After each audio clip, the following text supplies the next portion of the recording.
Going to tell you a story, my story. तो आज आप मुझे देख रहे हो यहाँ पे, मैं टॉक दे रही हूँ एंड आपको लग रहा होगा कि सब कुछ प्लान ही होगा मेरी लाइफ में, but the truth is nothing was planned. In fact जो भी सब कुछ हुआ और जैसे मैं यहाँ पहुँची हूँ आप सबके सामने हूँ आज, it was all due to some small insignificant moments जिनको मैंने जब हो रहे थे तब बिल्कुल भी इंपॉर्टेंस नहीं दी, एंड आज जब मैं रेट्रोस्पेक्ट में देखती हूँ then I connect the dots. Have you guys heard of the butterfly effect? Anyone? तो what is butterfly effect? Butterfly effect is basically कि if a butterfly flaps its wings in one corner of the world, then it has the power to cause a storm somewhere else. And that's not because the butterfly is powerful, but because small actions can set bigger things in motion. And life में भी यही होता है। तो मेरे life में भी यही हुआ। There was a series of butterfly effects that got me here, and in retrospect now I can see how those butterfly effects changed the trajectory of my life. So before I start with my life story, let me give you a little background about me. I'm from Haryana and my dad is in central government job. तो बहुत transverse होती थी, मैंने बहुत schools change करे। पढ़ाई में तो मैं हमेशा से ही अच्छी थी, I was always among the toppers. Extra curricular में भी मैं बहुत पार्टिसिपेट करती थी। तो जब मैं 10th में थी I was in Bangalore and उस टाइम पे 10th ख़त्म हो चुकी थी, तो आफ्टर 10th यू नो एकदम वो प्रेशर रहता है कि अभी क्या करना है क्या नहीं करना है, राइट? तो उस टाइम पे maths was my favourite subject and so I decided ठीक है, टॉपर में थी ही, मैथ्स फेवरेट है, तो आई थॉट कि ठीक है let me just prepare for engineering. And आपने सुना होगा फिट जी के बारे में, इंजीनियरिंग का कोचिंग करवाते हैं वो। तो even for this coaching classes ना उनके भी एंट्रेंस देने पड़ते हैं। तो मैंने वहाँ पे बैंगलोर में उसके एंट्रेंस की तैयारी की थी एंड देन क्लियर भी हो गया था एंड देन बस एडमिशन हो ही गया था एंड बैच स्टार्ट होना था फिर जी का। फिर हुआ ये कि वो स्टार्ट होने से पहले ही my dad got transfer to Delhi. तो then we move to Delhi and once we move to Delhi वहाँ पे जो फिट जी था वहाँ पे they were not taking transfers and admissions were closed. तो आई वॉज डिसअपॉइंटेड कि अभी क्या करेंगे। तो then there was Aakash institute. तो आई थॉट मेरे पास PCMB मैथ्स और बायोलॉजी दोनों था, तो आई थॉट ठीक है मैथ्स तो मैं अलग से भी पढ़ लूँगी, बायो फिजिक्स केमिस्ट्री तो कॉमन ही है।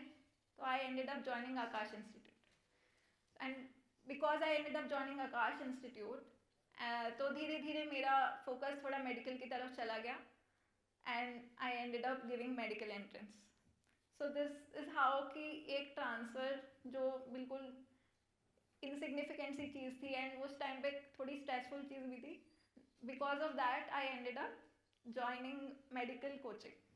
एंड हो सकता है कि अगर वो नहीं हुआ होता इन रेट्रोस्पेक्ट तो आज मैं डॉक्टर नहीं होती, हो सकता है मैं इंजीनियर होती, तो फिर आज मैं यहाँ भी नहीं होती। तो that is how it happened. तो ये हुआ, फिर उसके बाद I crack the medical entrance exam, I join MBBS। काफ़ी पढ़ाई थी MBBS में, पढ़ाई करी। उसके बाद भी ऐसा नहीं है डॉक्टर बनने के बाद आपकी पढ़ाई ख़त्म हो जाती है, उसके बाद और पढ़ाई करनी पड़ती है।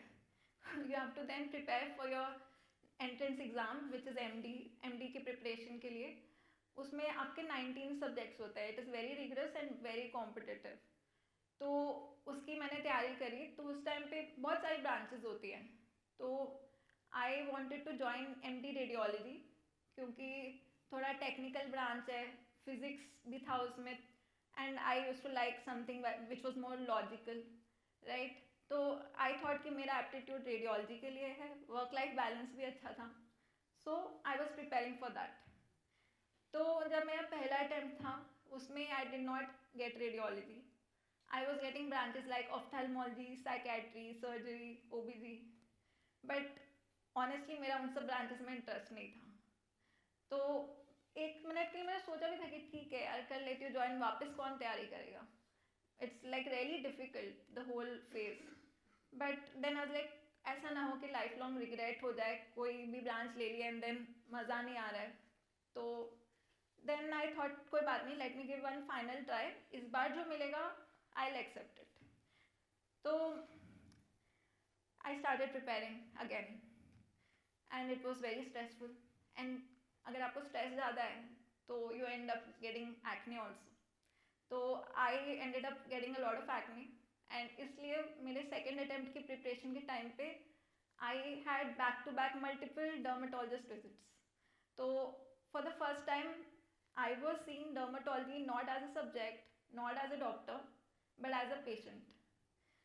So that's when I realized that dermatologists are not just treating the skin, but they're also helping you get your confidence back, how you look at yourself. And then it's not just about your skin. When you are a patient, then you understand कि आपको लग रहा है कि हाँ उसको just hair fall है, but for that person that could be changing the way they look at themselves.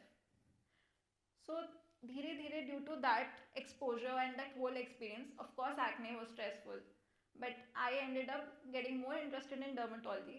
And जब choice filling की बारी आई, when I had to choose the branches, so my first priority was dermatology, even though I was getting radiology. So that is another butterfly effect कि शायद मेरा first attempt में हो जाता तो मैं रेडियोलॉजिस्ट बन जाती.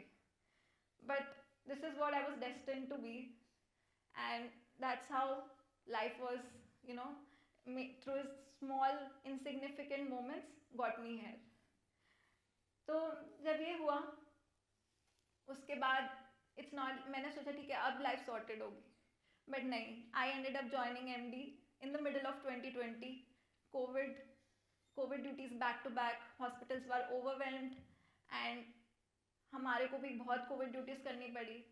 एंड लॉकडाउन भी था, so there was no nothing to you know release your stress. ऐसा है कि आप सुबह ड्यूटी कर रहे हो, शाम को आप कहीं घूमने चले जाओ, वो भी नहीं था. So basically my life was कि हॉस्पिटल गए, काम किया, घर आ गए एंड सोशल डिस्टेंसिंग चल रही है. तो that's the atmosphere in which I joined MD. तो MD में you get new people, right? So ऐसे तो है नहीं कि आप शुरू से ही फ्रेंड्स हो, तो फ्रेंड्स बनाने का भी अपॉर्चुनिटी कम ही रहा ड्यू टू द लॉकडाउन. तो जब ये चल रहा था तो आई थॉट ठीक है, I was a bit stressed because of the whole COVID and everything. तो आई थॉट कि स्ट्रेस बस्टर के लिए चलो कुछ स्किन केयर रील ही बना लेती हूँ. There was no strategy, there was no plan. It was just for like कि हाँ स्ट्रेस है यार, चलो चिल करते हैं, कुछ करते हैं. It was just that. तो एंड माइंड यू, मैं आई एम एन इंट्रोवर्ट, मैं बहुत कैमरा शाई हूँ. I am not the kind of person, मतलब people who knew me they were surprise कि why am I making videos, because I am not the kind of person who would end up making videos. तो the first time when I try to make a video, तो that's when I realised कि एक 30 second की reel जो हम ऐसे ही देख लेते हैं वो बस देखने में आसान है, वो बनाने में बहुत मुश्किल है. It takes a lot of takes, whether you are making the right actions, आप अपनी लाइन्स भूल जाते हो. एंड देन उतनी देर तक स्माइल करके रखना भी बहुत मुश्किल है. एंड वो जब आप करते हो तब आपको रियलाइज़ होता है. सो उस दिन मेरे को लगा हाँ ठीक है, अच्छा तो है, बना लिया था मैंने कैसे तो वीडियो, बट आई मतलब थोड़ा रिस्पेक्ट आ गया बाकी लोगों के लिए जो कंटेंट बनाते हैं कि हाँ इतना मतलब देखना इजी है बट एक्चुअली बनाना थोड़ा मुश्किल ही है. तो ठीक है, तो मैं बनाती थी, बनाना मैंने शुरू कर दिया. But I used to post like once in a month, once in 2 weeks, because ये बस हॉबी था मेरे लिए कि हाँ बोर हो रहा है, मन नहीं लग रहा है, चलो वीडियो बना लेते हैं. So there was no agenda. तो ये चल रहा था. तो that time I was in second year of my MD. तो कॉलेज में you know how people are ना, अगर आप लाइफ में थोड़ा सा भी कुछ अलग चीज़ करते हो तो there is this sheet mentality कि मतलब लोग ऐसे हैं कि उनको तो ऐसा लग रहा है कि पैदा हुए हैं, स्कूल जाना है, कॉलेज जाना है, जॉब करना है, शादी करना है, बच्चे करना है, दैट्स इट. और अगर कोई भी उस रास्ते से डिविएट हो रहा है तो वो गलत है. चलो उनको अपना रास्ता फॉलो करना है, करें, बट कोई और उस रास्ते से अलग जाता है तो उसको भी वापस खींचते हैं कि नहीं ये नहीं करना, you are wasting your time, focus on your real career. Even my professors, articles लिखो, ये मत करो, इससे कुछ नहीं होने वाला है. तो everyone will try to pull you down. तो ये तो होता ही है. The moment you are going to take a road that the other people are not taking, people will pull you back. तो मेरे साथ भी यही हुआ, बट मैंने मैंने उतनी उनकी सुनी नहीं, क्योंकि मुझे मज़ा आता था. तो I was not making it for some, मतलब मेरा एजेंडा ही नहीं था उस टाइम पे कुछ. तो मेरे को ऐसा था कि ठीक है यार, मुझे अच्छा लग रहा है, मैं करती हूँ. तो मैंने ऐसे वीडियोस बनानी स्टार्ट करी. तो this was during my MD. तो एमडी हो गई. एमडी में भी बहुत पढ़ाई थी, थीसिस थी. हो गई एमडी. उसके बाद आई took a job in Pune itself. I joined as a consultant dermatologist in a clinic there. And finally, for the first time in my life, I was financially independent. बहुत time लग जाता है doctors को financially independent होने में. तो I was happy. I life felt stable. I got a nice apartment on rent. Bit expensive, but I was enjoying life. तो I was making decent money also. So ठीक है. तो that's how it was. So I join my job. And उसके कुछ महीने बाद ही, almost you can say, I joined my job in August 2023, and by the time it was November 2023, one random day we had a meeting with our co-founder and me and other dermatologists. And out of nowhere, you know how corporate is, right? Out of nowhere they'll change the policy retrospectively. मतलब पीछे से ही change कर देंगे. ठीक है. तो they are like कि अब जो है ना, इंसेंटिव स्ट्रक्चर जो है आपके सैलरी का, अब वो जो था ना, वो रहेगा नहीं. उसको कॉस्ट कटिंग के चक्कर में उन्होंने ऑलमोस्ट नील ही कर दिया out of. And there was a lot of backlash कि ऐसे कैसे कर सकते हैं. हमने जब ज्वाइन किया था आपने कुछ और कहा था, बट कॉर्पोरेट में नो वन केयर्स ऑनेस्टली. तो ये हुआ. Of course I was stressed. मैंने अपार्टमेंट भी ले लिया था रेंट पे. तो आई वाज लाइक ठीक है, ये हो रहा है, अब क्या करें. तो आई थॉट ठीक है, लेट्स नॉट स्पाइरल. हो रहा है, देखते हैं क्या करना है. फिर बहुत 2-3 दिन ऐसे गए. फिर फाइनली आई थॉट कि I don't want to take stress, let me direct this elsewhere. And फिर मैंने डिसाइड किया कि जो वीडियोस मैं once in a month, once in 2 weeks बहुत ही रैंडमली डाल रही थी, आज से मैं रोज़ डालूंगी. This was November of 2023. I decided कि अब मैं रोज़ पोस्ट करूँगी इंस्टाग्राम पे, एक रील तो जाएगी. एंड उस टाइम पे भी मेरा क्लियर कोई एजेंडा नहीं था. इट वॉज जस्ट कि I will focus my energy there. ठीक है.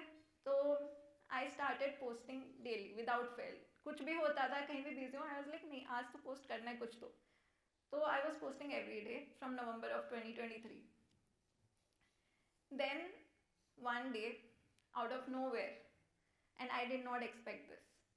In March 2024, I still remember the date, it was 7th March 2024, one of my reels went viral. By viral आप पूछोगे क्या, मतलब मैं आपको बता देती हूँ. मेरे तब 4000 फॉलोअर्स थे मार्च ऑफ 2024 में. एंड मेरे यूजुअल व्यूज़ उस टाइम पे आते थे कुछ 20-30,000. Those were my views. And मैं उसमें काफ़ी खुश थी. आई थॉट कि हाँ यार, मेड इट, कुछ तो है. तो first that reel that I am talking about, it crossed 100K. तो मैं तो उसी में खुश थी कि first time my reel has crossed 100K. तो मतलब it's good. But then it didn't stop there. Every time I was refreshing it, views बढ़ते ही जा रहे थे. ठीक है, 100K हुए, 150K हुए, 200K हुए, 300K हुए, 500K भी हो गए. देन आई वाज लाइक यार ठीक है, जब भी मैं रिफ्रेश कर रही हूँ बढ़ते ही जा रहे हैं. आई रिमेंबर मैं उस हफ्ता सोई नहीं हूँ. मैं उस हफ्ता रात को लिटरली सोई नहीं हूँ, क्योंकि मैं सो रही हूँ, आधे घंटे में या 15 मिनट में उठ रही हूँ, फिर रिफ्रेश कर रही हूँ, फिर बढ़ रहे हैं. वो जो एक हफ्ता था, मैं और मेरी फैमिली बस रिफ्रेश करे जा रहे थे. एंड वो reel, it ended up crossing 1 million, and then it cross 1.8 million views. And that was my first reel to go viral. And ऐसा कुछ रील में कुछ स्पेशल भी नहीं था honestly. It was just like my any other reel. And it just, I don't know, algorithm को ठीक लगी, पुश हो गई. सो उस टाइम जब ये हुआ तो मेरे व्यूज़ तो बढ़ ही रहे थे, साथ में फॉलोअर्स भी बढ़ ही रहे थे. तो लाइक 4000 से इट हैड रीच्ड 20,000, 30,000 फॉलोअर्स. सो वो दोनों साइमल्टेनियसली बढ़ रहे थे. तो that's when for the very first time I understood कि this can be something real. Like I can actually reach people. I can actually create an impact. And मतलब इसको first time मैंने ऐसा हॉबी नहीं समझा. तो Then I became more intentional with what I was posting. I planned my content better. I was now getting a tripod. I was now bothered about the lighting. And now, with the consistency that I was already having, कि मेरे को रोज post करना है, now I was also intentional with what I was posting. And when that happened, that's when back to back 5-6 reels सबके millions में cross हो रहे थे. My algorithm was on fire. मतलब व्यूज भी बढ़ रहे हैं, फॉलोअर्स बढ़े जा रहे हैं, and it was surreal. Like I had not seen this coming at all. तो all of this happened because of that one incentive change. उन्होंने पैसे कम कर दिए इंसेंटिव में, उसके जैसे मैंने अपनी एनर्जी कहीं और ही रीडायरेक्ट कर दी. अगर वो नहीं हुआ होता तो मे बी मैं रोज़ पोस्ट ही नहीं करती, कभी कभी पोस्ट करती रहती, मैं आज यहाँ नहीं होती. So that one small insignificant inconvenience ended up giving me a direction, and that's how life is. आपको आज लग रहा है कि यार इतना स्ट्रेस है, ये मेरे साथ क्यों हो रहा है, बट यू डोंट नो कि आपको कहाँ रीडायरेक्ट किया जा रहा है लाइफ में. So that's what happened. So ये हुआ, मेरी reels they were doing well, and within a matter of few months I had 500k followers on Instagram from 4,000. And then 1 year from the day when my reel went viral, मतलब March 2024 से March 2025 तक I had crossed 1 million followers, and now my reels were doing decent. People were actually, I was reaching a lot of people, I was creating a lot of impact, I was getting a lot of opportunities that I never thought of, opportunities that I did not even dream of. आप सोच रहे हो ना life में मैं ये करूँगी, मैं वो करूँगी, बट आपके ड्रीम्स के बियॉन्ड भी आप जा सकते हो. तो you never know, and I was just like you guys. I was not special. This is why I am telling you this. ठीक है. सो ये हुआ, एंड उसके बाद I was procrastinating posting on YouTube channel मैंने बनाया नहीं था, but my dad kept insisting कि बना लो, डाल दो, वहाँ भी डाल दो. तो एक जीरो से कौन स्टार्ट करेगा. इंस्टाग्राम पे ऑलरेडी मिलियंस हैं, लोग देख रहे हैं यहाँ पे. आई was a bit this thing, but he kept insisting कि नहीं. तो आई वॉज लाइक ठीक है, कर लेते हैं. तो वो किया, तो वहाँ पे भी with time, of course not initially, time के साथ साथ वहाँ पे भी ग्रोथ मिली.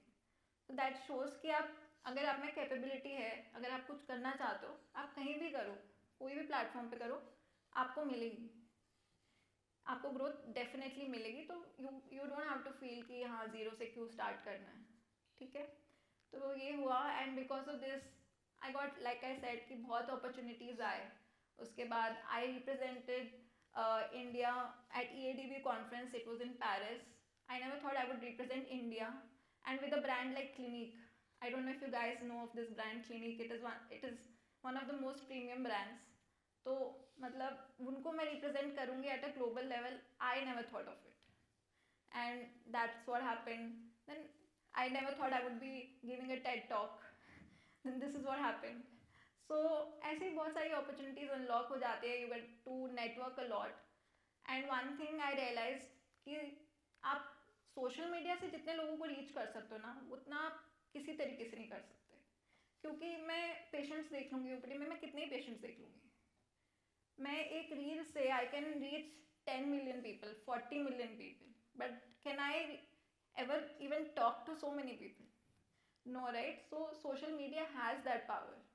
So social media को random scrolling के लिए ना यूज़ करके अपने ग्रोथ के लिए यूज़ करो, तो you will realize कि कितनी ग्रोथ हो सकती है. राइट. तो ये सब है.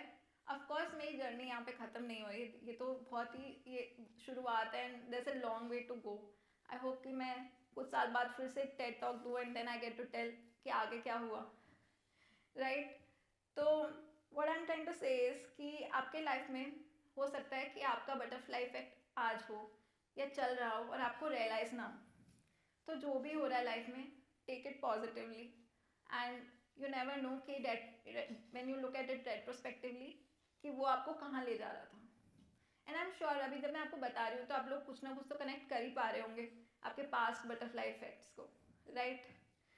तो what I want to say is in the end कि how many ever times you fail, how many ever times you feel stuck in life, कितना भी फेलियर हो, कितना भी लोग आपको बोले कि you can't do this, you never know कि what you are actually meant for.